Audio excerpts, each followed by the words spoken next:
Hi friends, welcome to our channel అండి. ముందుగా ఒక లైక్ చేయండి. అలాగే కొత్తగా ఎవరైనా చూస్తే కనుక సబ్స్క్రైబ్ చేసుకోవడం మాత్రం మర్చిపోకండి.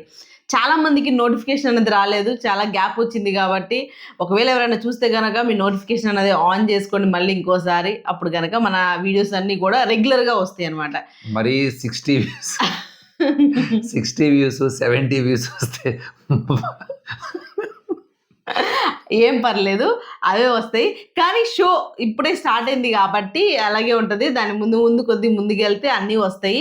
యాక్చువల్‌గా ఇవాళ నిజంగానే ఎపిసోడ్ 3 అనమాట. నిన్నే కొద్దిగా పర్లేదు అండ్ ఇవాళ ఇంకొంచెం బాగుంది. శ్రీముఖి మధ్యలో ఎంట్రీ ఇవ్వటము, వాళ్ళకి గేమ్స్ పెట్టడము, ఎప్పుడు పడితే అప్పుడు.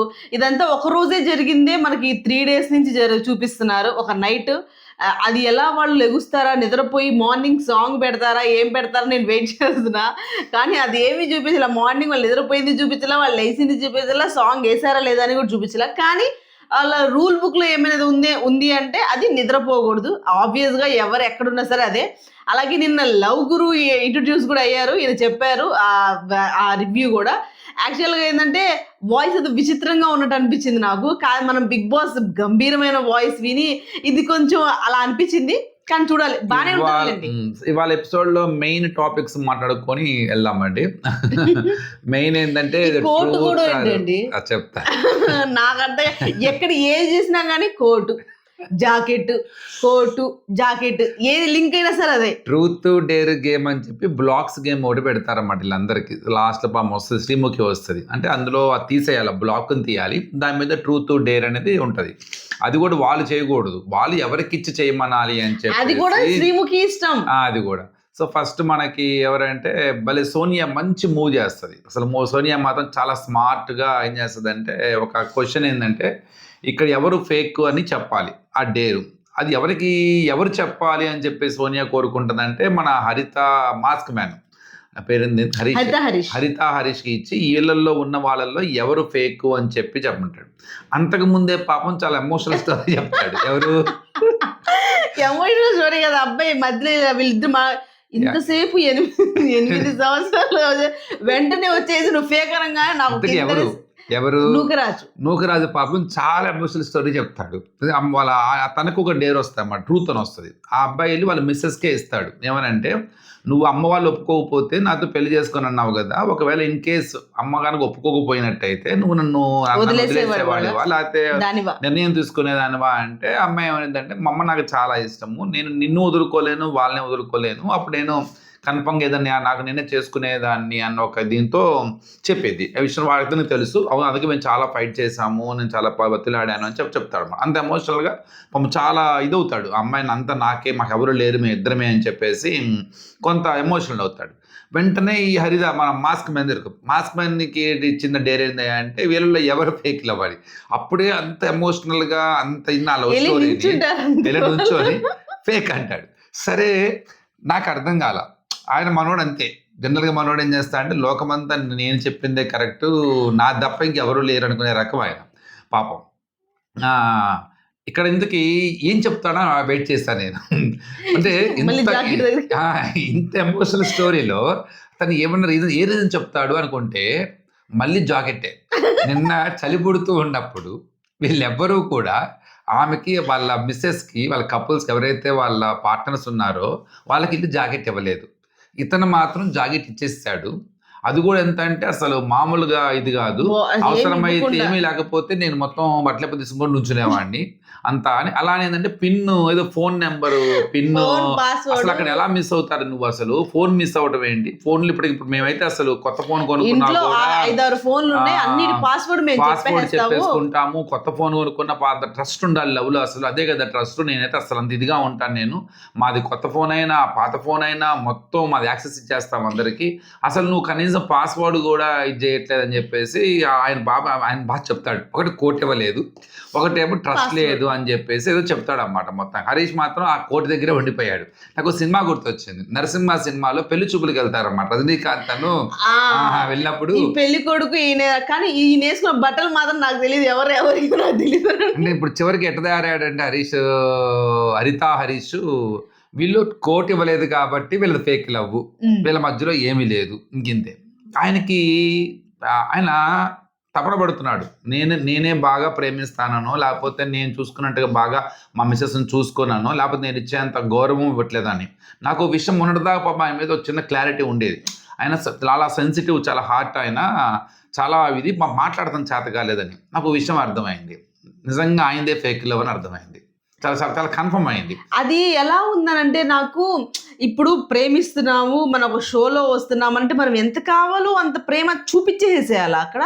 చూపించాల్సిన అవసరం లేదు. చూపించకుండా ఉన్నా కూడా వాళ్ళ మధ్య ఉన్న లవ్‌ని కనపడిద్ది. మనకు తెలుస్తది. నాకెక్కడ కనపడిందనంటే అది మరి నిజమో అది తెలీదు గాన నాకు ఒక చిన్న నటరాజ్ మాస్టర్‌ను, నీతు ఆమె వాళ్ళిద్దరి మధ్యలో నటరాజ్ మాస్టర్ ఆమెని చూసే విధానము నాకు అక్కడే ప్రేమ కనపడుతుంది ఆ అమ్మాయి మీద. ముందు ఎలా అయినా ఉండనియండి కానీ ఇప్పుడు వాళ్ళు చేసిన ఈ జర్నీ, ఇన్ని ఇయర్స్ జర్నీ గాని, ఇన్ని ఇయర్స్ వాళ్ళున్న కలిసి ఉన్నదాకా చాలా మనం చూసాం ఆల్రెడీ. ఆయన బిగ్ బాస్‌లో ఉన్నప్పుడు వాళ్ళ మిసెస్‌ని ఎంత ఇదయ్యారు అని చెప్పేసి. కానీ చూపులోనే తెలుస్తుంది. ఒకటేందంటే మాటల్లో నేను అంత గౌరవిస్తాను, ఇంత రెస్పెక్ట్ చేస్తాను అని మన దీన్ని అంటే నేనే కరెక్ట్, మీరు కరెక్ట్ కాదు, నేను ఇది చేస్తున్నాను మీరు చెయ్యట్లేదు, అసలు నేను చేసినంతలో మీరేం చెయ్యట్లేదు అంటే ఆయన ఏంటంటే ఆయన వైపు పాయింట్ ఆఫ్ వ్యూలో ప్రపంచాన్ని చూస్తున్నాడు అన్నమాట. అంటే ఆయనకంటూ కొన్ని పెట్టుకొని నేను కాబట్టి చేస్తున్నాను, ఇవి ఎవరు చేయట్లేదు అని ఒక పర్స్పెక్టివ్లో చూస్తున్నాడు. కానీ ప్రేమ అన్నది అంటే ఏ ఇద్దరి మధ్య ఎఫెక్షన్ అన్నది ఎలా ఉంటుంది అంటే అదంట పక్కన కూర్చున్న అంటే ఇప్పుడు మనం పక్కన ఉన్నా కూడా దాని ఆరా ఉంటుందంట. అంటే love is not by words, love is not by action. అంటే ఏదో చేసో లేకపోతే ఏదో మాటల్లోనో ప్రేమ కనపడదు. ప్రేమ అన్నది మనిషిని చూస్తేనే మోటివేషన్ వచ్చేస్తుంది, మనిషిని చూస్తేనే స్ఫూర్తి పొందుతూ ఉంటాం. ఆ మనిషిని చూడటంలోనే మనకు తెలియకుండా మన శరీరంలో చాలా రకాల ప్రభావాలు జరుగుతూ ఉంటాయి. అదే ప్రేమ. అంతే తప్ప ప్రేమ అంటే బాగా చూసుకోవడము కాదు, ప్రేమ అంటే బాగా మాట్లాడుకోవడము కాదు. ఒక ఇన్ఫ్లుయెన్స్ అంటాం, ఒక మనిషి మీద ఇంకొక మనిషి ప్రభావం అన్నమాట. అది ఆ ప్రభావం ఎంత ఉన్నతంగా ఉంటుందంటే ఒకరికొకళ్ళు వాళ్ళ లైఫ్ని ముందుకు లీడ్ చేసుకునే అంతగా ఉంటుంది. ప్రైవసీ వేరు, అలానే ప్రేమ వేరు. ఇది గుర్తుపెట్టుకోవాలి ఎప్పుడు కూడా. ఈ రెండు పదాలకు ఉంటాయి, ఎవరి ప్రైవసీ వాళ్ళది. పాస్వర్డ్స్ ఇవన్నీ ఉండాలి. నేను చెప్తున్నాను కదా, పాస్పోర్ట్ తెలిసి ఉండాలి. ఆ అమ్మాయి చెప్తుంది చాలాసార్లు అడిగాను, నేనే అవసరం లేదు అని చెప్పి ఇచ్చేసాను అని. అది చిన్న చిన్న విషయాలు. అబ్బాయి అన్నాడు ఇప్పుడు ఏంటి, ఇప్పుడు మీరు ఇచ్చారు కాబట్టి నేను ఇవ్వలేదు అంటే మీరు అలా చూపించుకోండి. ఆ అబ్బాయి మాత్రం నాకు నూకరాజు కరెక్ట్ సమాధానం చెప్పాడు అనిపించింది. అంటే ఆయన ఏదైతే అడిగారో దాన్ని కరెక్ట్గా బాగా ధీటుగానే దెబ్బ తగిలేటట్టే ఆయన కరెక్ట్ సమాధానం చెప్పాడు. ఇంకోటి ఏంటంటే అండి, మనము సైకలాజికల్ గా సోషల్ మీడియాలోనో సినిమాల్లో చూసి నేర్చుకున్నవే కానీ జనరల్గా లవ్ అన్నది ఏంటంటే టూ ఇండివిజువల్ పర్సనాలిటీస్ని ఎవరికి వాళ్ళుగా యాక్సెప్ట్ చేయటము. నువ్వు నువ్వులానే ఉండాలి, నేను నేనులానే ఉండాలి. నువ్వు ఎలా ఉంటావో దాన్ని నేను గౌరవించాలి, అలా నేను ఎలా ఉంటానో నువ్వు ఇష్టపడాలి. ఇది ఇండివిజువల్ పర్సెప్షన్స్ అంటాం. ఆ ఇండివిజువల్ పర్సనాలిటీస్ని ఒకరికొకళ్ళు చేసుకోవడమే. అంతే తప్ప నేను చేసేదే ఇది అన్న ఒక దాంట్లోకి రాకూడదు. సరే మొత్తాన్ని మన హరీష్ మాస్క్ మ్యాన్ మాత్రం టీఆర్పీస్ మాత్రం బద్దలు కొడతాడు, నో డౌట్.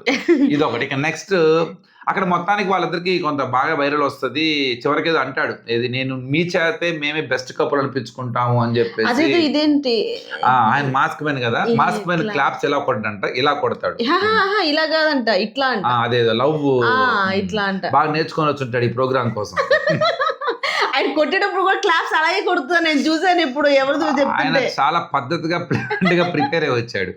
ఆయనకి షో మంచి చేస్తారో తెలియదు కానీ నేను ఫస్ట్ నుంచి మీరు చెప్తూనే ఉన్నాను బిగ్ బాస్ లో కూడా, ఆయనకి షో మంచి అయిపోయినా పర్లేదు, తెలుసు కానీ ఆయన మాత్రం షోకి మంచిగా చేసి వెళ్తాడు. కన్ఫర్మ్ గా టీఆర్పీస్ ఇచ్చే వెళ్తాడు ఆయన. సరే, నెక్స్ట్ హైలైట్ ఇంకో వారం ఉంది, సోనియా సిద్ధు వెర్స్ తెలుగు మొత్తం బిట్రో సంధ్య, వీళ్ళిద్దరి కాంబినేషన్ కూడా బాగుంది. అంటే మొత్తానికి వాళ్ళు బాధ ఏంటంటే వీళ్ళకి ఒక టాస్క్ అంటే వీళ్ళకి ఒక బ్లాక్ తీస్తారు. ఆ బ్లాక్ మీద కూడా ఏముంటదంటే ట్రూత్ ఎవరు వీక్ కప్పులు అని అడుగుతారు. డేర్ వీళ్ళకి ఇస్తే 2 వీక్ కపుల్స్ ని సెలెక్ట్ చేసుకోమని చెప్పేసి శ్రీముఖి చెప్తుంది అన్నమాట. 2 వీక్ కపుల్ అంటే ఏంది, వాళ్ళు ఏదో టాస్కుల్లో బాగా ఆడరాను కదా, వాళ్ళ మధ్య బాండింగ్ వీక్ గా ఉన్నది అన్న దాని మీద అన్నమాట. ఇక్కడ అమ్మాయి ఏమనుకుంటది అంటే ఒక ఆయనకేమో తమిళ ఆయన, ఆయనకేమో ఇద్దరు తెలుగు రాదు. వాళ్ళే ఈ అమ్మాయి కాకపోతే ఈ తెలుగు అమ్మాయి వచ్చు. సీరియల్స్ యాక్ట్ చేసి కాబట్టి తెలుగు వచ్చు. వీళ్ళందరూ ఏంటి, మీకు తెలుగు లాంగ్వేజ్ ప్రాబ్లం ఉంది కాబట్టి అని మొదట ఏదైతే మొదలు పెట్టి మా అమ్మాయి నిజంగా వినలేకపోతుంది. నాకు అర్థమైంది. వెరీ స్ట్రాంగ్ లేడీ కూడా చాలా కాన్ఫిడెంట్ గా మాట్లాడుతుంది, తగ్గేదే లే అసలు. చాలా అంటే ఇరిటేషన్ ఉంది, ఫ్రస్ట్రేషన్ కనపడుతుంది కానీ చాలా స్ట్రాంగ్ గా ఉంది. ఆ అమ్మాయి కొద్దిగా అనిపించింది ఆ మాత్రం ఉండాలి, కరెక్ట్ గా మాట్లాడుతుందని. అంటే తాపకి లాంగ్వేజ్ ఈ లాంగ్వేజ్ ఏందిరా బాబు అని నేర్చుకుంటాడు, ఓన్లీ టైం ఇవ్వండి అని. కానీ అక్కడ పాపం బుక్ అయ్యారు. ఆమె అడిగిన క్వశ్చన్కి అర్థం కాల. ఫస్ట్ ఏంటంటే ఫిజికల్ గా ఆడలేరేమో అన్న ఒక దీంతో ఒక ఇద్దరు పేర్లు చెప్తారన్నమాట. ఎవరెవరి పేర్లు? అంజలి పవన్ అను, ఇటువైపు సిద్ధు సోనియా. వీళ్ళిద్దరు పేర్లు చెప్తారు. తను ఫస్ట్ వాళ్ళకి అర్థం ఓహో ఇలానా అనుకోని కూడా మళ్ళీ వాళ్ళిద్దరు పేరే చెప్తారు వాళ్ళు. అసలు యాక్చువల్గా ఉంది ఏంటంటే వాళ్ళు ఫస్ట్ 4 members వాళ్ళని ఎప్పుడైతే ఎలిమినేట్ చేసి బయటికి పంపించేస్తారో వాళ్ళని గుర్తుపెట్టుకొని ఫస్ట్ ఏమో పడిందేమో ఎవరిది వసంతి అను కళ్యాణ్ ఆయన వాళ్ళిద్దరిది పడింది అనమాట. వాళ్ళిద్దరిది అయిపోయింది కాబట్టి వీళ్ళిద్దరు ఇంకొక బ్యాచ్ ఉన్నారు వాళ్ళకి కూడా వేస్తారు త్వరలో. ఇప్పుడు మేము ఇద్దరు అన్నారు కాబట్టి ఇద్దరికి వేసేసారు వీళ్ళు అని చెప్పేసి వాళ్ళు. కానీ వీళ్ళిద్దరు మాట్లాడటం కానీ, సోనియా సిద్ధు రిప్లై ఇచ్చి మాట్లాడటం కానీ చాలా బాగా సోనియా సిద్ధు వాళ్ళ గొడవ ఏంటంటే ఫస్ట్ మీకు క్వశ్చన్ అర్థం కాలేదు. అదే ప్రాబ్లంతో మనం మీ మీద ఓట్లు వేసాము. ఇప్పుడు నిజంగానే క్వశ్చన్ అర్థం కాలేదు కదా మీకు. అక్కడ మళ్ళీ ఏమనుకున్నారు, అవునా అని చెప్పేసి మళ్ళీ అదే స్టిక్ అయి ఉన్నారు. అంటే మీకు క్వశ్చన్ అర్థం కానప్పుడు మీరు మార్చుకోవాలి. నువ్వే అన్నావుగా, ఒక ఎక్స్ప్రెషన్ ఇచ్చావు, అయ్యో అవునా అదా అని చెప్పి అన్నావుగా, మళ్ళీ దానికి స్టిక్ అయి ఉన్నావు. మళ్ళీ మా మధ్య బాండింగ్ లేదంటున్నావు. అదేమంటేనేమో నేను చూడలేదంటున్నావు. నీకు చూడకపోవడం నీ ప్రాబ్లం. మా మధ్య బాండింగ్ అన్నది నీకెట తెలుస్తుంది? అక్కడ మమ్మల్ని వీక్ ఎలా అంటావు అని చెప్పేసి వాళ్ళు. మీరు ఎన్ని ఇయర్స్ మీ రిలేషన్? మా మధ్య 7 years, 7 చెప్పిందా 7 years రిలేషన్, 8 years చెప్పాడు. వాళ్ళేమో 3 years అని చెప్పారనమాట. అంటే మేమే ఇంకా చాలా స్ట్రాంగ్ మీకన్నా కూడా అని చెప్పేసారు. కానీ ఇక్కడ ఎన్ని ఇయర్స్ ఉన్నాము, ఎన్ని ఇయర్స్ ఇచ్చేసాము ఏంటంటే జనరల్ గా సిద్ధు గానీ సోనియాలో కొంత టెంపర్ ఉంటుంది, వెటకారం ఉంటుంది. ఆ మాటలో కొంత ఎక్కడంటే కొద్దిగా కామెడీ జనరల్ ఉంటుంది, కొంత వెటకారం. అది కొద్దిగా ట్రిగ్గర్ అయింది. అక్కడ ఆ అమ్మాయి కూడా తగ్గట్లా అసలు. ఆ అమ్మాయి కూడా ఏ అని చెప్పి పెట్టి చూపిస్తుంది. కానీ సోనియా లూజ్ అవ్వాల. నేను మాట్లాడగలను కానీ ఏంటి అని అంటే ఎందుకు ఫస్ట్ డేనే అని అనుకున్నారు మరి ఏమో పాపం. అట్లా వాళ్ళ గొడవ కొద్దిగా బాగానే ఇదయ్యింది. వాళ్ళ ద్వారా కూడా కొంచెం బాగానే లాగేసుకుని ఉంటారు టీఆర్పీస్. అలాగే అంజలి డేర్ వస్తుంది అనమాట. ఆ డేర్ని తీసుకెళ్ళి వేరే వాళ్ళకి ఇవ్వాలి. వాళ్ళు డేర్ చేసి చెప్పాలన్నమాట. క్వశ్చన్ వేసిన దానికి డేర్ చేయాలి. అది తీసుకెళ్ళి ఎవరికి ఇస్తారు? వాసంతి వాళ్ళ హస్బెండ్ కళ్యాణ్ ఆ అబ్బాయికి ఇస్తారు. పవన్ కళ్యాణ్ అనుకుంటా. ఈ అబ్బాయి గురించి ముందు మాట్లాడదాం. ఈ అబ్బాయి వాసంతి వాళ్ళ హస్బెండే కదా. వీళ్ళకి మామూలుగా ఏంది, వీళ్ళు పాపం ఎలిమినేట్ అయిన వాళ్ళు ఒక టాస్క్ ఆడి లోపలికి వచ్చారు కదా, వాళ్ళకు ఆఫర్ ఇస్తుంది. మీరు స్వాప్ చేసుకోవచ్చు, లగ్జరీ రూమ్ లో ఉన్న వాళ్ళని లివింగ్ రూమ్ లోకి తీసుకోవచ్చు, మీరు వెళ్ళొచ్చు అని. అప్పుడు వాసంతి అను రాహుల ఎవరు మొత్తానికి వాళ్ళిద్దరు కళ్యాణ్ వాళ్ళిద్దరు బయటకు వచ్చిన తర్వాత కళ్యాణ్ కొద్దిగా పాపం వాసంతి ఇబ్బంది పడుతుందని చెప్పేసి కొంత ఇదవుతాడు అన్నమాట. ఎక్స్ప్లెయిన్ చేస్తాడు, అబ్బా నేనేం అనుకోలేదయ్యా, నీ లాంగ్వేజ్ గురించి కూడా నేనేం మాట్లాడలేదు, నువ్వు మమ్మల్ని ఇది చేసావు అని చెప్పి కొంత అమ్మాయి పాయింట్ ఆఫ్ వ్యూలో కొంత హడావుడి చేస్తాడు. హడావుడి కొంచెం ఎమోషనల్ అవుతాడు, తను ఎమోషనల్ అయ్యింది. అది మైండ్లో పెట్టుకొని ఎప్పుడైతే ఎవరి అమ్మాయి పేరు ఇంకో అమ్మాయి ట్రూత్ ఇచ్చేది ఎవరు అంజలి ఇవ్వంగానే వాళ్ళకే వేస్తాడు వెళ్ళేసి. ఏమనంటే మీ మధ్య అవకాశం ఉంది, బ్రేకప్ అవ్వచ్చు అని చెప్పేసి. అంటే శ్రీముఖి క్వశ్చన్ వేసేది ఏంటంటే ఎవరు బ్రేకప్ అయ్యేటట్టున్నారు అంటే మా ఇద్దరికి మ్యారేజ్ ఈ జర్నీలోనే బ్రేకప్ అవుతారంట. ముందు క్వశ్చన్ రాసినట్టు కొట్టాలి ఫస్ట్. దీంట్లో నుంచి ఫైర్ లాగటానికండి. ఇప్పుడు వాళ్ళిద్దరికి మ్యారేజ్ అయింది. మీరు మ్యారేజ్ అయిన వాళ్ళకి ఇప్పుడు ఇక్కడ మామూలు కపుల్స్ కూడా ఉన్నారు కదా, మ్యారేజ్ అవ్వకుండా కూడా వాళ్ళ వైపు ఇవ్వచ్చు కదా, ఏమో మీకు అవ్వచ్చు అని చెప్పేసి. పెళ్ళైన వాళ్ళు మాకెందుకు అంటే మేము నాకు అదే అంటే మీరు రివెంజ్ తీసుకున్నారు అంతే కదా అని చెప్పేసి అన్నారు. అలాగే ఏజ్ గ్యాప్ కూడా ఉంది కదా కొద్దిగా, దాని గురించి కూడా అని చెప్పేసి అన్నారు. అసలు ఏజ్ గ్యాప్ అన్నది ఎట్టి పరిస్థితుల్లో కూడా బ్రేకప్కి అవకాశం ఉండదు యాక్చువల్గా చెప్పాలంటే. ఇంకోటి మొన్న ఎవరు రాధా గారు క్లాప్స్ చెప్పినప్పుడు అందరు క్లాప్స్ కొట్టారు కదా అంటే, క్లాప్స్ కొట్టి ప్రతిసారి కూడా అది కరెక్ట్ అని కాదు అనగానే అయితే కొట్టకండి అని చెప్పేసి అన్నది అనమాట. అంటే ఈ అమ్మాయి ఎక్కడ ఏది తగ్గకుండా కరెక్ట్గా సమాధానం ఇస్తున్నట్టే అనిపించింది. ఎవరు ఈ సంధ్య అనే అమ్మాయి బాగానే మాట్లాడింది. ఆ అబ్బాయి మాట్లాడలేకపోతున్నాడు కానీ అబ్బాయిలో ఫైర్ కూడా మాట్లాడకపోయినా కూడా ఏదో ఒకటి ఫైర్ వస్తే ఏదో ఒకటి మాట్లాడేస్తారు. అలా కూడా ఏం మాట్లాడలే, చాలా ఆచితూచి మాట్లాడుతున్నాడు ఈ అమ్మాయి. Is good, she is temper. అబ్బా అంటే తమిళ్ ఇద్దరు కూడా బాగున్నారు. ఎవరికైనా అంతే కదా, బ్రేకప్ అయిపోతారు. ఈ మొత్తం ఈ జర్నీ అంతా అయిపోయారు, బ్రేకప్ అవుతారు. ఎవరికి కోపం రాదు చెప్పండి. అవును, మరి ఆ అంతే క్వశ్చన్ కదా. రాసిన కొట్టాలి కానీ 24 గంటలు. అలాగే కానీ ఏంటంటే దాన్ని వాళ్ళు డిఫెండ్ చేసుకున్న విధానం బాగుంది. వాళ్ళు ఏదో అంటారు కదా అన్న, కానీ ఏంటంటే కన్ఫర్మ్ ఇలాంటప్పుడే చాలా సింపుల్ అండి ఇది. మనిషికి గొడవ వచ్చిందనుకోండి, నువ్వా నేనా తెలుసుకోవచ్చు. ఇది అలా కాదు. కప్పులకి అది కూడా ఎట్లా, మీక నీ నీ మీ మధ్య రిలేషన్ లేదు. ఆ మీ రిలేషన్ మధ్య గురించి వచ్చేటప్పటికి మీ ఏమవుతుందంటే మధ్య లోపల నుంచి మీ మధ్య బాండింగ్ లేదు. ఇలాంటివి వచ్చినప్పుడు ఆటోమేటిక్‌గా ఏందంటే అవతలోడు అలా అడుగుతుండంటే ఆటోమేటిక్‌గా టెంపర్ వస్తది, ఫ్రస్ట్రేట్ వస్తది, పెయిన్ వస్తది, బాధొస్తది. అవతల వ్యక్తిని గూడా కొద్దిగా ట్రిగ్గర్ చేసి మాట్లాడాలి, తగ్గేదేలే అని ఇదొస్తది. ఇదే ఈ కాన్సెప్ట్ అన్నమాట. చాలా సింపుల్. ఈ కాన్సెప్ట్‌లో నుంచి దీన్ని ఇది పుట్టుకొస్తున్నారన్నమాట. సరే, తర్వాత నీతు. డేర్ వస్తే అది తీసుకెళ్ళి అంజలికి ఇస్తారనమాట. అంజలి వాళ్ళు ఇంకో పేరు చెప్తారు. అంజలి, పవన్ గురించి కూడా చెప్తారు వాళ్ళు.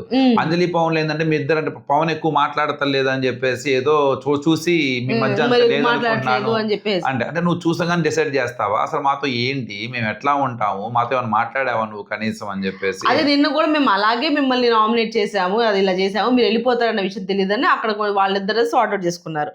నీతు, మనము ఈ అమ్మాయి అంజలి వాళ్ళకి తన వాళ్ళకి అసలు ఆ గొడవలు అనమాట, వాళ్ళిద్దరికి పడదు మామూలుగా. మనం దీన్ని బీబీ జోడీలో చూసాము, అదే డాన్స్ షో ఉంటుంది కదా, ఆ షోలో మనం చూసాం వీళ్ళిద్దరి మధ్య గొడవలు అవన్నీ చూసాము. సేమ్ దీన్ని ప్యాచప్ చేసుకోవడానికో లేకపోతే మాట్లాడడానికి ఒక స్టెప్ ముందుకు వేయడానికో నేను ఇస్తున్నాను అని చెప్పేసి మంచి ఫ్రెండ్స్ అంజలి నీతు వీళ్ళు వెళ్ళి ఇవ్వవే అని చెప్పి అనగానే ఇవ్వవే ఏంటి, అప్పుడు గుర్తొచ్చింది, అప్పుడు ట్రిగర్ అయింది. ఓకే, వీళ్ళిద్దరు ఆ షోలో అలా గొడవ జరిగింది, వీళ్ళిద్దరు మంచి ఫ్రెండ్స్ అని చెప్పేసి వీళ్ళు ప్యాచప్ చేసుకోవడానికి అలా చేసుకున్నారు. అలాగే శాండ్రా, తినకి ఒక ట్రూత్ వస్తుంది, అది తీసుకెళ్ళి నీతుకి ఇస్తారనమాట. నీతు చివరిసారిగా బ్రేకప్ చెప్పేసేయాలి అని ఎప్పుడు ఇది అనిపించింది? చాలా సార్లు నటరాజ్ మాస్టర్ చెప్పారు. ఎందుకంటే సినీ ఫీల్డ్‌లో ఉన్న వాళ్ళకి కామన్. ఎప్పుడో అది ఇనీషియల్ డేస్‌లో లవ్ అఫైర్స్ ఉన్నప్పుడు ఆ అమ్మాయికి కొద్దిగా నచ్చా, అప్పుడు వేరే వాళ్ళతో టైప్ అయి ఉన్నప్పుడుగా తనకేందంటే ఒక చిన్న ఇదొచ్చేసి అప్పుడు ఇనీషియల్ అప్పట్లో కూడా ఈ అమ్మాయిలో అబ్బాయి యాక్సెప్ట్ కూడా చేయలే. అవును, నటరాజ్ మాస్టర్ కూడా యాక్సెప్ట్ ఏం చేయలే. అప్పటికి వీళ్ళు రిలేషన్‌లో కూడా లేరు అసలు. 25 సంవత్సరాల క్రితం క్రితం. అంట. ఇది కూడా ఏంది, అసలు వీళ్ళ మధ్య లవ్వే స్టార్ట్ అవ్వాలి అప్పటికి. తను యాక్సెప్ట్ చేయలేదు, ఈ అమ్మాయి కూడా ప్రపోజ్ చేయలేదు. జస్ట్ ఒక వెంట పడుతుంది. ఆ టైంలో తను వేరే వాళ్ళని లవ్ చేస్తున్నాడేమో అన్న ఒక దీంతో ఈ అమ్మాయి ఒక 7 ఇయర్స్ గ్యాప్ వచ్చేసి అంటే మళ్ళీ టచ్ అవ్వలేదు. మళ్ళీ తర్వాత వీళ్ళు కలిసి చేశారని చెప్పేసి. అంటే ఇది పెద్ద నాకు అనిపించలా. ఎందుకంటే జనరల్ ఇనీషియల్ డేస్‌లో ఎవడి లైఫ్ వాడిది. ఎవడి వేలో వాడు లవ్ చేసుకుంటూ వెళ్తూ ఉంటాడు. ఆ తర్వాత రిలేషన్‌షిప్ ఫార్మ్ అయిన తర్వాత ఇయన్నీ అందులో గ్లామర్ ఫీల్డ్‌లో ఉన్నప్పుడు ఇది. కానీ నటరాజ మాస్టర్ చాలా సార్లు చెప్పారు దీని గురించి కూడా. నేను అలా నేను అక్కడ ఉండే సర్కిల్‌లో ఉండేవాడిని.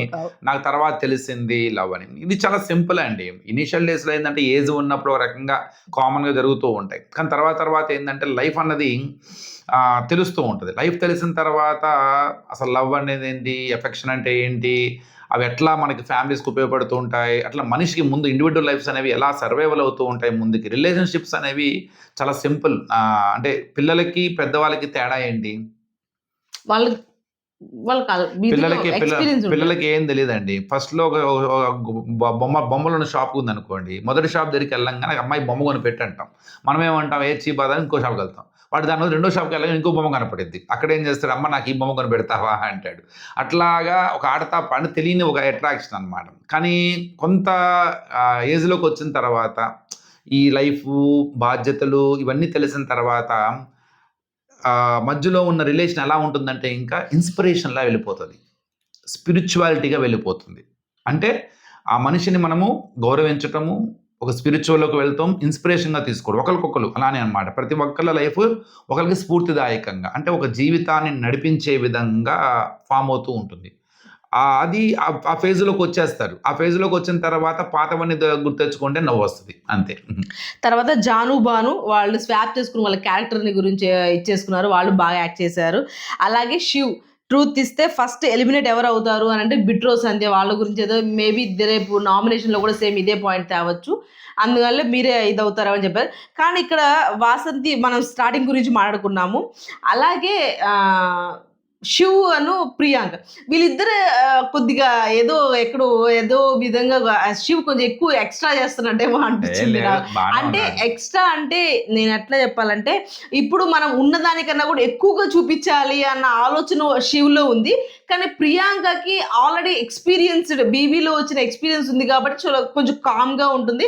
కానీ తను చేస్తున్న దీనికి మాత్రం కొంచెం ఎదిగా అనిపిస్తుంది. నాకు వీళ్ళందరికన్నా అక్కడ బాగా ఎంజాయ్ చేస్తున్న వాళ్ళు ఇద్దరు ఉన్నారండి. రీసెంట్లీ మ్యారీడ్ ఒకళ్ళు ఉన్నారు. వాళ్ళు న్యాచురల్ గా ఉన్నారు. వాళ్ళు తింటారు, వాళ్ళు చేసుకుంటారు, వాళ్ళు గొడవ ఆడుకుంటున్నారు, అలుగుతున్నారు, ప్యాంపరింగ్ చేసుకుంటున్నారు. మొత్తానికి వాళ్ళ మధ్య కూడా ఓ మంచి క్లాష్ అయితే వస్తుంది తొందరలో. సో అది ఇవాళ ఎపిసోడ్. నెక్స్ట్ ఎపిసోడ్ గురించి మాట్లాడుకుందాం. అలాగే రేపు జరిగే దాని గురించి అయితే మనకు తెలియదు కదా, ఇది నైటే వచ్చేసింది. 11:30కే షో ఇది జియో హాట్‌స్టార్‌లో రిలీజ్ చేసేసారు. 11:30కి చూడండి ఒకసారి, చూడకపోతే కనుక.